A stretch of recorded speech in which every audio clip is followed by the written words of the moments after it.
nous ce soir on a un petit sentiment de normalité et ça faisait bien longtemps qu'on n'avait pas eu ce sentiment avec ce mini festival qui a lieu juste derrière moi et qui vient célébrer la clôture de la saison Basta Corona, une saison qui va nous être expliquée par le directeur que j'ai à côté de moi. Alors d'abord, un petit plan sur la soirée, faites-nous rêver, on va danser ce soir.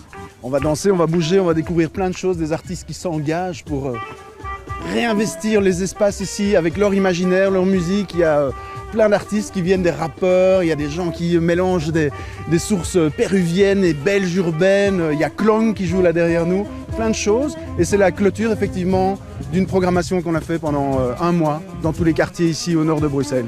Justement, j'allais y venir, donc expliquez-moi, vous avez été finalement à la rencontre de votre public. Ben oui, à un moment donné, on était tous confinés derrière nos écrans, on s'est dit, nous, centre culturel de proximité, qu'est-ce qu'on fait là? Alors on a collecté des expressions artistiques d'un peu tout le monde, envoyé vos dessins, vos musiques, vos danses, et on a mis ça sur notre site internet, on en fera une expo d'ailleurs en septembre.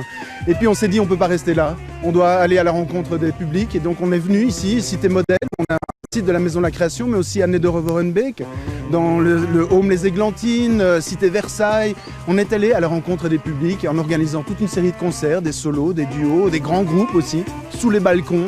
Et donc petit à petit, une quarantaine, cinquantaine de concerts, 150 artistes impliqués dans toutes les disciplines artistiques possibles et imaginables. Vous avez vraiment été à la rencontre de ceux qui ont eu le plus de mal à vivre ce confinement, notamment dans des logements sociaux? Ben oui, c'est vrai qu'il faut réaliser qu'être confiné, ça correspond à plein de réalités très différentes en fonction de l'espace dans lequel on vit. Les conditions pour beaucoup de gens sont vraiment difficiles. Les espaces sont petits, il n'y a pas de terrasse, il n'y a pas de jardin, c'est compliqué avec des familles nombreuses. On a été très soucieux de pouvoir rester en contact avec ces populations-là.